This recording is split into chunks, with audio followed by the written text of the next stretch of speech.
ಕೊಟ್ಟಿಗೆಯಂತಾದ metric ಪೂರ್ವ ಬಾಲಕರ ವಸತಿ ನಿಲಯ. ಕೊಠಡಿಗಳಿಗೆ ಬಾಗಿಲುಗಳಿಲ್ಲ, ಲೈಟ್ ವ್ಯವಸ್ಥೆಯಂತೂ ಇಲ್ಲವೇ ಇಲ್ಲ.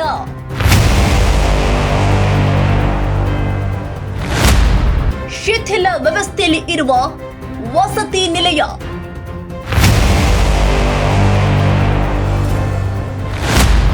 ಇಲ್ಲಿ ವಾರ್ಡನ್ಗಳಂತೂ ಇದ್ದು ಇಲ್ಲದ ಹಾಗೆ.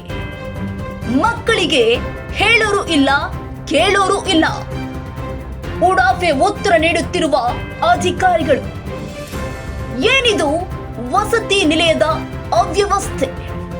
ಹೌದು ವೀಕ್ಷಕರೇ, ಸರ್ಕಾರ ಹಿಂದುಳಿದ ಮಕ್ಕಳ ಶಿಕ್ಷಣಕ್ಕಾಗಿ ಹಲವಾರು ಯೋಜನೆಗಳನ್ನ ರೂಪಿಸಿ ಉಚಿತ ವಸತಿ ನಿಲಯಗಳನ್ನ ರೂಪಿಸಿದೆ ಮತ್ತು ಈ ವಸತಿ ನಿಲಯಗಳ ನಿರ್ವಹಣೆಗಾಗಿ ನೂರಾರು ಕೋಟಿ ಹಣವನ್ನ ವೆಚ್ಚ ಮಾಡುತ್ತೆ.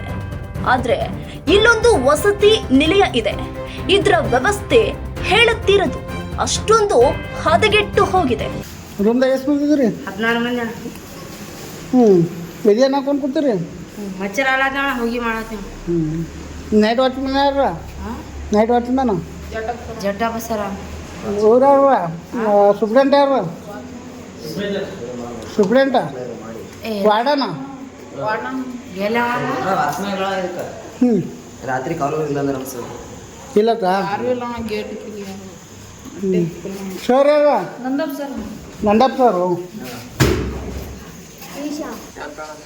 ಅಂತ ನೈಟ್ ವಾಚ್ಮನ್ ಯಾರಲ್ಲ? ಎಷ್ಟು ದಿನ ಆಯ್ತು? ಭಾಳ ದಿನ ಅಂದ್ರೆ ಬರೋದೇ 2ನೇ ವರ್ಷ.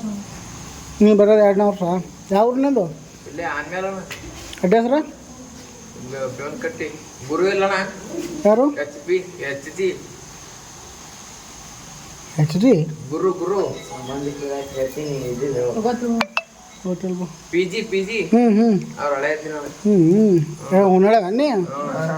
ವೀಕ್ಷಕರೇ, ನಾವು ಇವತ್ತು ಹೇಳ್ತಾ ಇರೋದು ಯಾವುದ್ರ ಬಗ್ಗೆ ಗೊತ್ತಾ?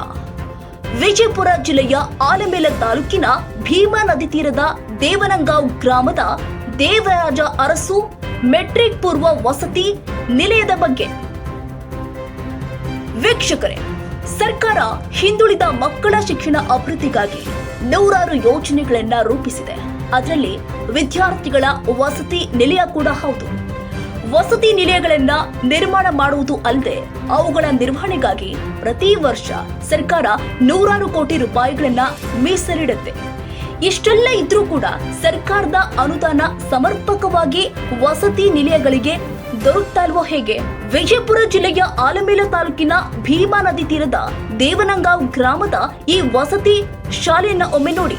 ಈ ವಸತಿ ನಿಲಯದ ಕೊಠಡಿಗಳಿಗೆ ಬಾಗಿಲುಗಳೇ ಇಲ್ಲ. ಇನ್ನು ಲೈಟ್ ವ್ಯವಸ್ಥೆಯಂತೂ ಇಲ್ಲವೇ ಇಲ್ಲ. ಮಕ್ಕಳಿಗೆ ಮಲಗಲು ಸರಿಯಾದ ಹಾಸಿಗೆ ವ್ಯವಸ್ಥೆ ಹಾಗೂ ಊಟದ ವ್ಯವಸ್ಥೆಯೂ ಕೂಡ ಇಲ್ಲ. ನೋಡಿ ಯಾವ ರೀತಿಯಾಗಿ ಕೊಠಡಿಯ ಬಾಗಿಲುಗಳು ಛಿದ್ರಗೊಂಡು ದನದ ಕೊಟ್ಟಿಗೆಯಂತಾಗಿವೆ. ಯಾವ ರೀತಿ ಮಕ್ಕಳು ಇಲ್ಲಿ ವಾಸಿಸ್ತಾರೆ ದೇವರೇ ಬಲ್ಲ.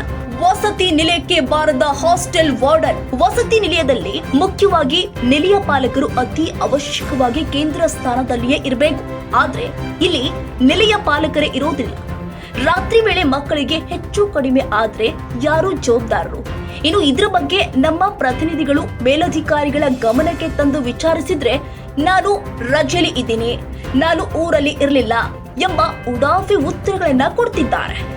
ಇದೇ ರೀತಿಯಾಗಿ ಅಧಿಕಾರಿಗಳು ನಡೆದುಕೊಂಡ್ರೆ ಈ ವಸತಿ ನಿಲಯಗಳು ಯಾಕೆ? ಸರ್ಕಾರ ಇವುಗಳಿಗಾಗಿ ಕೋಟ್ಯಾಂತರ ರೂಪಾಯಿ ಖರ್ಚು ಮಾಡೋದು ಯಾಕೆ?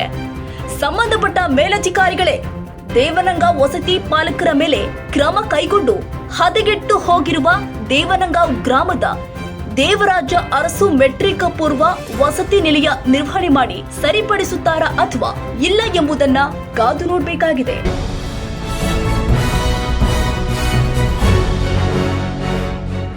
ನಿರ್ಭೀತಿ, ನಿಷ್ಪಕ್ಷಪಾತ, ನಿಖರವಾದ ಸುದ್ದಿಗಳಿಗಾಗಿ ನೀವು ನೋಡ್ತಾ ಇರಿ ಯುಕೆ ಟಿವಿ ಕರ್ನಾಟಕ. ಇದು ನಿಮ್ಮ ಧ್ವನಿ. ಇನ್ನು ಹೆಚ್ಚಿನ ಸುದ್ದಿಗಳಿಗಾಗಿ ನಮ್ಮ ಚಾನೆಲ್ ಅನ್ನ ಸಬ್ಸ್ಕ್ರೈಬ್ ಮಾಡಿ, ಲೈಕ್ ಮಾಡಿ, ಶೇರ್ ಮಾಡಿ ಮತ್ತು ಪಕ್ಕದಲ್ಲಿ ಇರುವ ಬೆಲ್ ಐಕಾನ್ ಪ್ರೆಸ್ ಮಾಡಿ. ಧನ್ಯವಾದಗಳು.